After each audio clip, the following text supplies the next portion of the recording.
Hello everyone. तो आज हम बात करेंगे मेरी फेवरेट गाड़ी M5 BMW M5 missile M5 के बारे में कि ये गाड़ी इतनी स्पेशल क्यों है। आखिर क्या है ऐसा इस गाड़ी में जो ये सिडान होकर भी, फैमिली सिडान होकर भी अच्छे से अच्छी कार को टक्कर दे देती है, इनफैक्ट उनको हरा भी देती है। मैं स्पोर्ट्स कार की बात कर रहा हूँ। एंड मेरी एक रिक्वेस्ट है कि प्लीज़ इस वीडियो को पूरा देखना, एंड आई प्रॉमिस आपको और M5 की वीडियो देखने की ज़रूरत नहीं पड़ेगी। तो हम चलते हैं सीधे इस कार के फ्रंट में। एंड आप देख सकते हैं फ्रंट से कितनी ज़्यादा अग्रेसिव दिखती है। और इसकी जो लाइट्स हैं, ये F90 है और ये भी फेसलिफ्ट है उसका, तो इसकी जो लाइट्स है वो बहुत ज़्यादा आइकॉनिक दिखती है। और ये पूरी गाड़ी 5 सीरीज़ पे ही बेस्ड है, तो हाँ ये आपको 5 सीरीज़ जैसी लग सकती है। फ्रंट में हमें टिपिकल किडनी ग्रिल मिल जाती है विद M5 का लोगो। एंड आप इसकी लाइट्स देख सकते हैं। और इसमें 3 वेरिएंट आते हैं, M5, M5 competition and M5 CS। CS में जो है ये येलो भी हो जाती है इसकी जो DRLs है, फॉर स्पोर्टी अपील। और आप इसकी, मैं ग्रिल की बात करूँ, ये जो है ओपन होती है एयर इनटेक के लिए, ताकि इंजन सांस ले सके। और आप देख सकते हैं इसका फ्रंट बम्पर जो है वो कितना ज़्यादा अग्रेसिव है। 5 सीरीज जैसा नहीं लगता, उससे बहुत ज़्यादा अग्रेसिव है। फ्रंट में हमें पार्किंग सेंसर्स भी मिलते हैं इस गाड़ी में, हमें सेल्फ पार्क भी मिलता है एज एन एडिशनल फीचर। और इसमें जो है बहुत बड़े बड़े एयर इनटेक है और बीच में BMW का लोगो है। और अगर आप इसके बोनट पे देखें तो बहुत सारी कट्स एंड क्रीसेज है। और ये गाड़ी फ्रंट से नो डाउट बहुत ज़्यादा प्यारी दिखती है। तो मैं फ्रंट की अगर इसकी बात करूँ, इसकी जो फ्रंट की विथ है इट्स 2126 mm। और इसकी जो हेडलाइट्स है वो एडजस्टेबल है। और इसमें हमें हेडलैम्प वॉशर्स भी मिल जाते हैं। और इसकी जो LED है उनका थ्रो बहुत ज़्यादा अच्छा है, बिल्कुल भी आपको निराश नहीं करेगी। तो अब ये हो गई इस कार के फ्रंट की बात। चलते हैं हम इसकी साइड में। तो साइड की मैं अगर इसकी लेंथ की बात करूँ, it is 4983 mm, close to 5 metres. Side से सेम आपको ये 5 सीरीज़ ही लगेगी, 530D M स्पोर्ट्स सबसे ज़्यादा क्लोज लगती है इसके।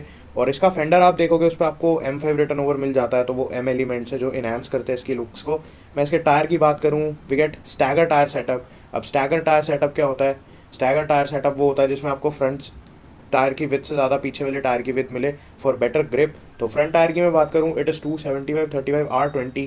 और पीछे वाला जो है वो 10 mm चौड़ा है, इट्स 285/35 R20। और मैं इसकी बात करूँ, मतलब अलॉयस की, these are aggressive you can say. और इसमें हमें बहुत सारे ऑप्शन मिल जाते हैं। और इसमें डिस्क का भी ऑप्शन मिल जाता है, कार्बन सेरामिक अगर आप ऑप्ट करना चाहो तो। और ब्रेक कैलिपर्स, डिस्क का साइज, सब कुछ बहुत ज़्यादा बड़ा है, आप देख सकते हैं। मतलब and how beast it looks. और इसके जो टायर हैं वो पतले हैं, तो आप इससे इतनी ज़्यादा अच्छी राइड क्वालिटी एक्सपेक्ट मत करना। एंड मैं बात करूँ, इसमें हमें ABS मिल जाता है, ब्रेक असिस्ट मिल जाता है, और टायर प्रेशर मॉनिटरिंग सिस्टम भी है, EBD भी है, DSC भी है। तो ये सब इसमें मिल जाता है। और आप इसका व्हील बेस देखो। अब ये गाड़ी जो है 5 सीटर है, इतनी बड़ी पावरफुल गाड़ी प्रैक्टिकल बनाई है BMW वालों ने, जिसमें हमें व्हील बेस मिल जाता है 2982 mm का। तो आपको लेग स्पेस की ऐसी कोई इशू नहीं होगा। रियर से मैं बता चुका हूँ, इसके रियर टायर के बारे में बता चुका हूँ। एंड अब चलते हैं इस गाड़ी के रियर पे। तो आप रियर से भी देख सकते हैं हाउ ब्यूटीफुल इट लुक्स। और इसमें हमें क्वाड एग्जॉस्ट मिल जाते हैं और बीच में डिफ्यूज़र मिल जाता है, M5 की बैजिंग, LED टेल लाइट्स, पीछे सेंसर्स भी है, और BMW का टिपिकल शार्क फिन एंटीना। और टायर की विथ पीछे से बहुत ज़्यादा प्यारी लगती है। और पीछे का बम्पर जो है वो भी बहुत ज़्यादा अग्रेसिव है, और उसमें रिफ्लेक्टर भी मिल जाते हैं। तो ये जो है लुक्स में 10/10 है। आप देखो, इतना ऐसी गाड़ी जो प्रैक्टिकल है, आप डे टू डे यूज़ कर सकते हो, वो स्पोर्ट्स कार्स को भी हरा सकती है जो कि सिर्फ फन के लिए बनी है। आप देख सकते हो, this makes this car a very special. और अब हम चलते हैं इस कार के इंटीरियर में।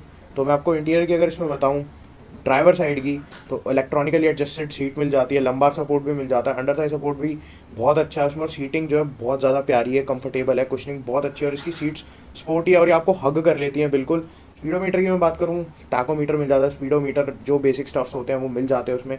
और रेन सेंसिंग वाइपर, ये सारे एडिशनल है इसमें। और मैं बात करूँ, इसका जो स्टीयरिंग व्हील है वो बहुत ज़्यादा प्यारा दिखता है, और उसमें ही लेदर लेदर रैप्ड होता है वो। और इसका जो इंटीरियर है वो डुअल टोन में है, उसमें एम्बेड लाइटिंग भी है। और इसकी जो इंफोटेनमेंट है वो 10.3 इंच की है, जिसमें एंड्रॉइड ऑटो भी मिल जाता है, एप्पल कार प्ले भी, और उसमें BMW OS 7.0 चलता है। और इसमें 16 स्पीकर्स का सेटअप है विद हरमन कार्डन surround sound, wireless phone charging भी है, heads up display, 360 degree view camera, M drive button, सब कुछ है जो आपको चाहिए एक लग्जरी फील के लिए। और इसकी पैसेंजर को ड्राइवर साइड वाली सीट भी इलेक्ट्रॉनिकली एडजस्टेबल है। और इसका जो इंटीरियर है वो बहुत ज़्यादा स्पोर्टी लगता है, लग्जूरियस के साथ साथ, पर उसमें जो है स्पोर्टी टच है कि आपको याद रहेगी आप BMW M5 में बैठे हो, कोई नॉर्मल गाड़ी में नहीं हो। इसमें 4 जोन AC मिल जाता है हमें, और इसमें एक्टिव नॉइस कैंसिलेशन भी है। और इसके मैं प्लेटफॉर्म की बात करूँ तो ये वही 5 सीरीज़ वाले G30 प्लेटफॉर्म पे ही बेस्ड है। चेसिस थोड़ी सी टाइट है, सस्पेंशन थोड़े से मोर स्टिफर है due to its aggressive power. और चलते अगर इसके इंजन पे, तो इंजन ही इसकी मेन चीज़ है, जो कि 4.4 लीटर का V8 ट्विन टर्बो इंजन है, producing 616 bhp, normal M5 competition 626 bhp and M5 CS जो कि टॉप ऑफ द लाइन है, वो इंडिया में आती भी नहीं और बहुत लिमिटेड है और सबसे पावरफुल गाड़ी है जो बहुत गाड़ियों को रुला देती है। तो उसमें मिलती है 636 bhp। मैं बात करूँ नॉर्मल M5 की, this produce 616 bhp at 6000 RPM। तो आप देख सकते हैं इसका जो पावर बैंड है वो going all through the rev range है and 750 newton metre of torque produce करता है 1800 लोअर आरपीएम से लेके, और वो टॉर्क जो है 5860 आरपीएम तक रहती है due to its twin turbo 8 cylinder engine है विद 8 स्पीड गियरबॉक्स जो है टॉर्क कन्वर्टर आता है इसमें। और ये गाड़ी जो है ये ऑल व्हील ड्राइव आती है, तो टायरों में पावर जो है बिल्कुल अच्छे से रहती है। तो देख सकते हैं इसका इंजन जो है कितना बड़ा और पावरफुल है, और मैं बता दूं बिल्कुल भी फ्यूल एफिशिएंट नहीं है। जैसे ही आप इसको ज़ोर से दबाओगे बिल्कुल माइलेज जो है ड्रॉप हो जाएगी, और वैसे भी ऐसी गाड़ियों की माइलेज कोई देखता नहीं है। एंड इसमें मैं एडिशनल चीज़ों की बात करूँ तो वही अपना सेंट्रल माउंटेड फ्यूल टैंक मिल जाता है जो कि एक अच्छी चीज़ है। And isofix child mounted seat locks, 3 point seat belt, ventilated disc, ये सब है इस गाड़ी में। और एडिशनल तो ऐसा एज सच बहुत चीज़ें अगर आप ऑप्ट करना चाहो BMW इंडिविजुअल पैकेज में भी, कि अगर आप अपने कलर वलर अपने हिसाब से सिलेक्ट करना चाहो, अलॉय सीट्स, अपहोल्स्ट्री, जो आप देखना चाहो। बाकी एयरबैटिक सस्पेंशन मिल जाता है इसमें। और मैं इसके एक्सेलरेशन की बात करूँ, this achieve 0 to 100 in 3.3 seconds which is very quick Indeed. And M5 जो है एक अलग ही मतलब एक स्पोर्ट सेडान है जो कि बहुत अलग लोगों के लिए बनी है, जिनको फैमिली को भी कैरी करना है और उन्हें फ़न भी चाहिए ड्राइविंग का। उन्हें एक ऐसी गाड़ी चाहिए जो मतलब हाँ आपको फील दे कि आप एक स्पोर्ट्स कार में हो, साथ साथ प्रैक्टिकल भी हो, तो इसलिए M5 बनाई गई है। और मैं इसकी बात करूँ प्राइसिंग की तो ये बहुत ज़्यादा महंगी है। इंडिया में तो बहुत ज़्यादा महंगी है, बाहर फिर भी नहीं है। इंडिया में आपको कॉस्ट करेगी समवेयर अराउंड 2 करोड़ रफली। और ये हो गई इस कार की पूरी समरी। अब मैं आप बताऊँ अगर आपको इसके कुछ नेगेटिव, तो M5 है, इसको मेंटेन करना बहुत कॉस्टली है, और इसका जो लॉन्च कंट्रोल है वो कभी कभार थोड़ा फ्लिमजी सा हो जाता है, और बिल्कुल भी फ्यूल एफिशिएंट नहीं है। और इसकी जो सस्पेंशन है वो स्टिफ है जैसे कि आप स्पोर्टी सेटिंग पे जाते हो। और मैं पॉजिटिव की बात करूँ, कंफर्टेबल तो है, और इसकी हैंडलिंग जो है बहुत ज़्यादा अच्छी है। तो ये थी पूरी M5। और अगर आपको कुछ भी क्वेरी M5 को लेके तो आप मुझसे कमेंट सेक्शन में पूछ सकते हैं, मैं सबका रिप्लाई करता हूँ। तो ये थी मेरी फेवरेट गाड़ी, और थैंक्स फॉर वॉचिंग।